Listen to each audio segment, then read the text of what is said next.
ಒಳ ಮೀಸಲಾತಿ ಜಾರಿಗೆ ಒತ್ತಾಯಿಸಿ ಮಾರ್ಚ್ 26ರಂದು ನಗರದಲ್ಲಿ ಬೃಹತ್ ಪ್ರತಿಭಟನೆ. ಬಸವನಪುರ ರಾಜಶೇಖರ್ ಶ್ರೀ ಬಸವ ಹರಳಯ್ಯ ಸ್ವಾಮೀಜಿ ನೇತೃತ್ವದಲ್ಲಿ ಬೃಹತ್ ಮೆರವಣಿಗೆ. ಒಳ ಮೀಸಲಾತಿ ಜಾರಿಗೆ ಒತ್ತಾಯಿಸಿ ಡಾಕ್ಟರ್ ಬಾಬು ಜಗಜೀವನ್ ರಾಮ್ ಸಂಘಟನೆಗಳ ಒಕ್ಕೂಟ ಹಾಗೂ ಮಾದಿಗ ಸಂಘಟನೆಗಳ ಒಕ್ಕೂಟದ ವತಿಯಿಂದ ಮಾರ್ಚ್ 26ರಂದು ನಗರದಲ್ಲಿ ಬೃಹತ್ ಪ್ರತಿಭಟನೆಯನ್ನು ಹಮ್ಮಿಕೊಳ್ಳಲಾಗಿದೆ ಎಂದು ಒಕ್ಕೂಟದ ಜಿಲ್ಲಾ ಗೌರವಾಧ್ಯಕ್ಷ ಬಸವನಪುರ ರಾಜಶೇಖರ್ ಹೇಳಿದ್ದಾರೆ. ನಗರದ ಜಿಲ್ಲಾ ಕಾರ್ಯನಿರತ ಪತ್ರಕರ್ತರ ಭವನದಲ್ಲಿ ಕರೆದಿದ್ದ ಪತ್ರಿಕಾಗೋಷ್ಠಿಯಲ್ಲಿ ಅವರು ಮಾತನಾಡಿ, ಸಂಪೂರ್ಣ ಒಳ ಮೀಸಲಾತಿ ಜಾರಿಗೆ ಒತ್ತಾಯಿಸಿ ಈಗಾಗಲೇ ಬೆಂಗಳೂರಿನ ಸ್ವಾತಂತ್ರ್ಯ ಉದ್ಯಾನವನದಲ್ಲಿ ಸಮುದಾಯದ ವತಿಯಿಂದ ಹೋರಾಟ ಮಾಡಲಾಗಿದ್ದು, ಮಾರ್ಚ್ 27ರ ವಿಶೇಷ ಸಚಿವ ಸಂಪುಟದಲ್ಲಿ ಸಂಪೂರ್ಣ ಒಳ ಮೀಸಲಾತಿ ಜಾರಿ ಮಾಡುವಂತೆ ಮುಖ್ಯಮಂತ್ರಿ ಸಿದ್ದರಾಮಯ್ಯ ಅವರಲ್ಲಿ ಒತ್ತಾಯ ಮಾಡಲಾಗಿದೆ. ಇದು ನಮ್ಮ ಅಳಿವು ಉಳುವಿನ ಹೋರಾಟವಾಗಿದೆ. ಅಂದು ಚಿತ್ರದುರ್ಗ ಜಿಲ್ಲೆಯ ಶ್ರೀ ಮಹಾಶ್ರೀ ವಶೀರಣ ಹರಳಯ್ಯ ಮಠದ ಪರಮ ಪೂಜ್ಯ ಶ್ರೀ ಬಸವ ಹರಳಯ್ಯ ಸ್ವಾಮೀಜಿ ಅವರ ನೇತೃತ್ವದಲ್ಲಿ ಬೆಳಗ್ಗೆ 10:30ಕ್ಕೆ ನಗರದ ಡಾಕ್ಟರ್ ಬಿಆರ್ ಅಂಬೇಡ್ಕರ್ ಭವನದಿಂದ ಪ್ರತಿಭಟನಾ ಮೆರವಣಿಗೆ ಹೊರಟು ದೊಡ್ಡಂಗಡಿ, ಚಿಕ್ಕಂಗಡಿ ಬೀದಿ, ಸಂತೆಮರಹಳ್ಳಿ ವೃತ್ತ, ಪಚ್ಚಪ್ಪ ವೃತ್ತದಲ್ಲಿ ಮಾನವ ಸರಪಳಿ ನಿರ್ಮಿಸಿ ನಂತರ ಮೆರವಣಿಗೆಯು ಬಿ ರಾಚಯ್ಯ ಜೋಡಿ ರಸ್ತೆ ಮೂಲಕ ಜಿಲ್ಲಾಡಳಿತ ಭವನಕ್ಕೆ ತೆರಳಿ ಪ್ರತಿಭಟನೆ ನಡೆಸಲಾಗುವುದು ಎಂದು ಬೃಹತ್ ಪ್ರತಿಭಟನೆಗೆ ಸಮುದಾಯದವರು ಸ್ವಯಂ ಪ್ರೇರಿತರಾಗಿ ಹೆಚ್ಚಿನ ಸಂಖ್ಯೆಯಲ್ಲಿ ಭಾಗವಹಿಸಿ ಯಶಸ್ವಿಗೊಳಿಸಬೇಕು ಎಂದು ಮನವಿಯನ್ನ ಮಾಡಿದ್ದಾರೆ. ಡಾಕ್ಟರ್ ಬಾಬು ಜಗಜೀವನ್ ರಾಮ್ ಸಂಘಟನೆಗಳ ಒಕ್ಕೂಟದ ಅಧ್ಯಕ್ಷ ಎಚ್ಎಚ್ ನಾಗರಾಜು, ಬ್ಯಾಂಕ್ ಬಸವರಾಜು ಮಾತನಾಡಿದರು. ಪತ್ರಿಕಾಗೋಷ್ಠಿಯಲ್ಲಿ ಒಕ್ಕೂಟದ ಜಿಲ್ಲಾ ಉಪಾಧ್ಯಕ್ಷ ಮೂಡಹಳ್ಳಿ ಮೂರ್ತಿ, ಹಸಗೂಲಿ ಸಿದ್ದಯ್ಯ, ಪ್ರಧಾನ ಕಾರ್ಯದರ್ಶಿ ಎಂ ಶಿವಕುಮಾರ್, ಮುಖಂಡರಾದ ಎಲ್ಐಸಿ ರಾಜಣ್ಣ, ಕೆಸ್ತೂರು ಮರಪ್ಪ ಹಾಜರಿದ್ದರು. Bureau report Homma Nanjundanayaka, Prajabhava TV, Chamarajanagar. ಈ ಮಾದಿಗ ಜನಾಂಗ ಕಳೆದ 30-35 ವರ್ಷಗಳಿಂದ ಒಳ ಮೀಸಲಾತಿಗಾಗಿ ನಿರಂತರವಾಗಿ ನಾವು ಹೋರಾಟ ಮಾಡ್ಕೊಂಡಿದ್ದೀವಿ. ನಿರಂತರ ಹೋರಾಟ. ಸ್ವತಂತ್ರ ಚಳುವಳಿ ಬಿಟ್ರೆ ಎರಡನೇ ಚಳುವಳಿ ಈ ಒಳ ಮೀಸಲಾತಿಗಾಗಿ ಮಾದರಿದೆ ಅಂತ ಅನ್ಕೋಬೇಕಾಗಿದೆ.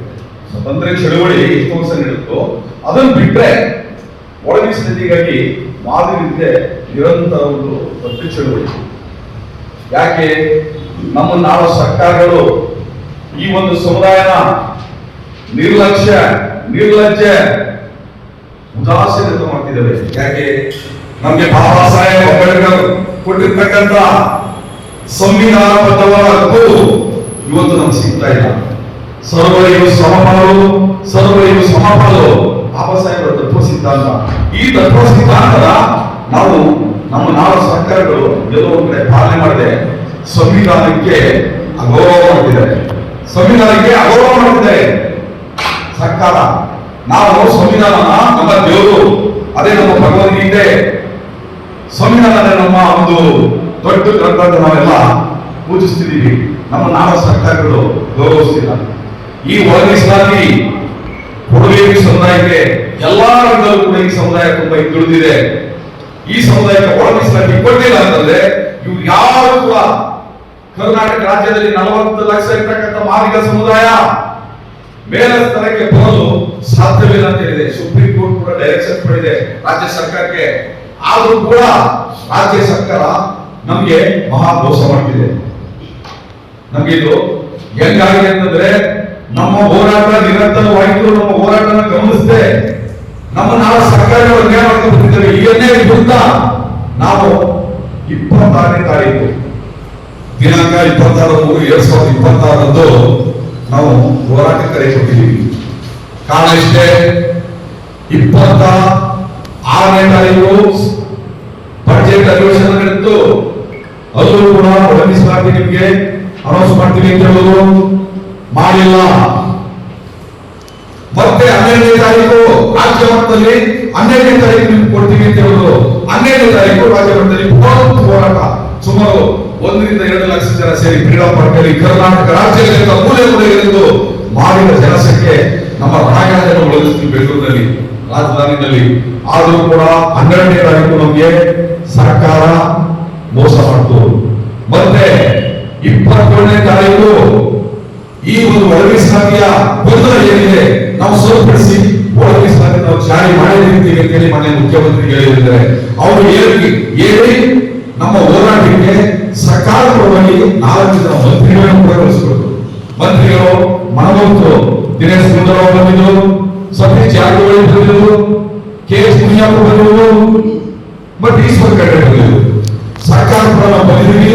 ಮಾನ್ಯ ಮುಖ್ಯಮಂತ್ರಿಗಳು 22ನೇ ತಾರೀಕಿಗೆ ಅಂತಿಮವಾಗಿ ಒಳ ಮೀಸಲಾತಿನ ಜಾರಿ ಮಾಡ್ತಿದ್ವಿ ಅಂತೇಳಿ ಹೇಳಿಬಿಟ್ಟು ನಮ್ಮ ಮಾನವೀಯವಾದಂತಹ ಹೋರಾಟದಿಂದ ಕೈ ಹಿಡಿದ್ವಿ 12ನೇ ತಾರೀಕು.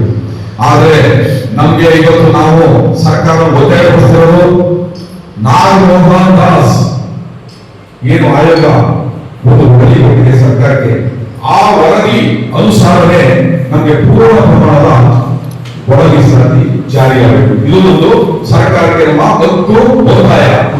ಆದ್ರಿಂದ ನಾವು 27ನೇ ತಾರೀಕು ಈ ಕರ್ನಾಟಕ ರಾಜ್ಯದಿಂದ ಪ್ರತಿ ಜಿಲ್ಲೆಯಲ್ಲೂ ಹೋರಾಟ ನಡೀತಿದೆ. ಪ್ರತಿ ಜಿಲ್ಲೆಯಲ್ಲೂ ಕರ್ನಾಟಕ ರಾಜ್ಯಾದ್ಯಂತ ಮಾಡೋದು ಇಲ್ಲವೇ ಬಡಿ. ಒಂದು ವೇಳೆ 27ನೇ ತಾರೀಕು ನಡೆದತಕ್ಕಂಥ ಒಂದು ವಿಶೇಷ ಸಚಿವ ಸಂಪುಟದಲ್ಲಿ ಒಳ ಮೀಸಲಾತಿನ ಒಕ್ಕೂಟದ ತೀರ್ಮಾನ ತಗೊಳ್ಳೇಬೇಕು. ನಾವು ಆ ತಗೊಳ್ಬೇಕು ಅಂತ ಹೇಳಿದ್ರೆ 26ನೇ ತಾರೀಕು ಚಾಮರಾಜನಗರದಲ್ಲಿ 3,000-4,000 ಜನ ಸಂಖ್ಯೆ ಸೇರಿ ದೊಡ್ಡ ಪ್ರತಿಭಟನೆ ಮಾಡ್ತಾ ಇದ್ದೀವಿ. ಈ ಒಂದು ಪ್ರತಿಭಟನೆಗೆ ನಾವು ಮಾಡಿದ ಉದ್ದೇಶ ಮಾನ್ಯ ಮುಖ್ಯಮಂತ್ರಿಗಳ ಮೇಲೆ, ಸಚಿವ ಸಂಪುಟದ ಮೇಲೆ, ಸರ್ಕಾರದ ಮೇಲೆ ಒತ್ತಡ ಹೇಳ್ತಾ ಇದ್ದೀವಿ. ನಮ್ಮ ಮನವಿಯ ಹೋಗುವುದು ಒಂದು ವೇಳೆ ಒಳ ಮೀಸಲಾತಿ ಜಾರಿ ಮಾಡಲಿಲ್ಲ ಅಂತಂದ್ರೆ ನಾವು ಒಂದು ಸರ್ಕಾರದ ವಿರುದ್ಧ ಇಡೀ ರಾಜ್ಯದ ಮಾದಿಗ ಸಮುದಾಯ ಏನ್ ತೀರ್ಮಾನ ಹಾಕತ್ತದೋ ನಾವೆಲ್ಲರೂ ಕೂಡ ಬದಲಾಗಿದ್ದೀವಿ ಅಂತ ಈ ಸಂದರ್ಭದಲ್ಲಿ ಹೇಳ್ತಾ ನಮ್ಮ ಜಿಲ್ಲಾಧ್ಯಕ್ಷರಾದ ಎಚ್.ಎಸ್. ಈ ಒಂದು 26ನೇ ತಾರೀಕು ನಡೆಯುವಂತಹ ಬೃಹತ್ ಪ್ರತಿಭಟನೆಗೆ ನಮ್ಮ ಚಿತ್ರದುರ್ಗದ ಆರಳೆಯ ಸ್ವಾಮೀಜಿಯವರ ನೇತೃತ್ವದಲ್ಲಿ ಈ ಒಂದು ಪ್ರತಿಭಟನೆಯನ್ನು ಹಮ್ಮಿಕೊಂಡಿದ್ದೇವೆ. ದಯಮಾಡಿ ನಮ್ಮ ಎಲ್ಲ 5 ತಾಲೂಕಿನ ಮಾದಿಗ ಬಂಧುಗಳು, ನಿಮಗೆ ಮಾದಿಗ ಜನಾಂಗದಲ್ಲಿ ಹುಟ್ಟಿ ಈ ಒಂದು ಹೋರಾಟಕ್ಕೆ ಎಲ್ಲರೂ ಕೈಗೊಳಿಸಬೇಕು. ದಯಮಾಡಿ ಯಾವುದೇ ಪಕ್ಷ ಭೇದ ಮಾಡಲು ಈ ಒಂದು ಪ್ರತಿಭಟನೆಯಲ್ಲಿ ಪ್ರತಿಯೊಬ್ಬರು ಪಾಲ್ಗೊಳ್ಳಬೇಕು. ಈ ಒಂದು ಪ್ರತಿಭಟನೆಯನ್ನ ನಾವು ಯಶಸ್ವಿಗೊಳಿಸಬೇಕು. ಯಾವುದೇ ತರದ ಯಾವುದೇ ತಾವು ಅನ್ಯತೆ ಭಾವಿಸಬಾರದು. ಎಲ್ಲ 5 ತಾಲೂಕಿನ ಎಲ್ಲ ಮುಖಂಡರು, ಯುವಕ ಸಂಘದವರು ಹಾಗೂ ಮಹಿಳಾ ಸಂಘದವರು, ಹಾಲಿ ಮಾಜಿ ಇರುವಂತಹ ಎಲ್ಲ ಒಂದು ಗ್ರಾಮ ಪಂಚಾಯತಿಯ ಮೆಂಬರ್ಗಳು ದಯಮಾಡಿ ಈ ಒಂದು ಎಲ್ಲ ಸಂಘದವರು ಸಹ ಯಾವುದೇ ಒಂದು ಮಾದಿಗ ಸಂಘಟನೆ, ಬಾಬು ಜಗಜಿಯವರ ಸಂಘಟನೆಗಳು ಎಲ್ಲರೂ ಈ ಒಂದು ಬೃಹತ್ ಪ್ರತಿಭಟನೆಯಲ್ಲಿ ಪಾಲ್ಗೊಂಡು ಈ ಒಂದು ಪ್ರತಿಭಟನೆಯನ್ನ ತಾವು ಯಶಸ್ವಿಗೊಳಿಸಿಕೊಳ್ಳಬೇಕು ಅಂತ ತಮ್ಮಲ್ಲಿ ಕಳಕಳಿಯಿಂದ ಮನವಿ ಮಾಡುತ್ತೇನೆ. ನಮ್ಮ ಹೋರಾಟದ ದಿಕ್ಕು ಬದಲಾಗುತ್ತೆ ಅಂತ ನಾನು ಈ ಸಂದರ್ಭದಲ್ಲಿ ಸರ್ಕಾರಕ್ಕೆ ಹೇಳಲಿಕ್ಕೆ ಸೊ ನಮ್ಮ ಒಂದು ಸಹನೆಗೂ ಒಂದು ಮಿತಿ ಇದೆ. ನಮ್ಮ ಸಹನೆ ಮೀರಲಿಕ್ಕೆ ದಯವಿಟ್ಟು ಯಾವುದೇ ಸರ್ಕಾರಗಳು ಅವಕಾಶ ಮಾಡಿಕೊಡ್ಬೇಡಿ. ಈ ಒಂದು ಏನು ಒಳ ಮೀಸಲಾತಿನೇ ಕೊಟ್ಟ ಮೇಲೆ ಒಳ ಮೀಸಲಾತಿ ಕೊಡ್ಲಿಕ್ಕೆ ಏನು ಅಡ್ಡಿ ಅಂತ ನಾವು ಕ್ವಶನ್ ಮಾಡ್ತೀವಿ. ಪ್ರತ್ಯೇಕವಾಗಿ ನಾವೇನು ಕೇಳಲ್ಲ. ಇರೋದ್ರಲ್ಲಿ ಜನಸಂಖ್ಯೆವಾರು ನಮ್ಮ ಏನು ಮೀಸಲಾತಿ ಇದೆಯೋ ಅದರಲ್ಲಿ ಜನಸಂಖ್ಯೆವಾರು ನೀವು ಹಂಚಲಿಕ್ಕೆ ಏನ್ ಕೆಲಸ ನಿಮ್ಗೆ? ಯಾಕೆ ನೀವು ಈ ಒಂದು ಸಮುದಾಯವನ್ನು ಇಷ್ಟೊಂದು ಕಡೆಗಣಿಸ್ತಾ ಇದ್ದೀರಿ? ಎಲ್ಲಾ ಸರ್ಕಾರಗಳು ಕೂಡ ಈ ಸಮುದಾಯವನ್ನು ಕಡೆಗಣಿಸ್ತಾ ಬಂದಿದೆ. ಹಾಗಾಗಿ ಈ ಬಾರಿಯ ಹೋರಾಟ ಬಹುಶಃ ತಾರ್ಕಿಕವಾದ ಹೋರಾಟ ಅಂತ ನಾನು ಈ ಸಂದರ್ಭದಲ್ಲಿ ಹೇಳಿಕ್ಕೆ ಇಚ್ಛೆ ಪಡ್ತೀನಿ. ನಮ್ಮ ಸಮುದಾಯದವರು ಈಗ ಎಚ್ಚೆತ್ಕೊಳ್ಬೇಕು. ಈಗ ಎಚ್ಚೆತ್ಕೊಳ್ಳಿಲ್ಲ ಅಂದ್ರೆ ಮತ್ತೆಂದೂ ಎಚ್ಚೆತ್ಕೊಳ್ಳಿಕ್ಕಾಗಲ್ಲ ಅಂತ ನಾನು ಈ ಸಂದರ್ಭದಲ್ಲಿ ತಿಳಿಸ್ತಾ, ದಯವಿಟ್ಟು ನಮ್ಮ ಹೋರಾಟ ಇದು ಬೆಂಗಳೂರಿಗೆ ಹೋಗಿ ಬಿಡುಗಡೆಯಿಂದ ಮನವಿ ಮಾಡಿಕೊಂಡು ನೀವು 27ನೇ ತಾರೀಕು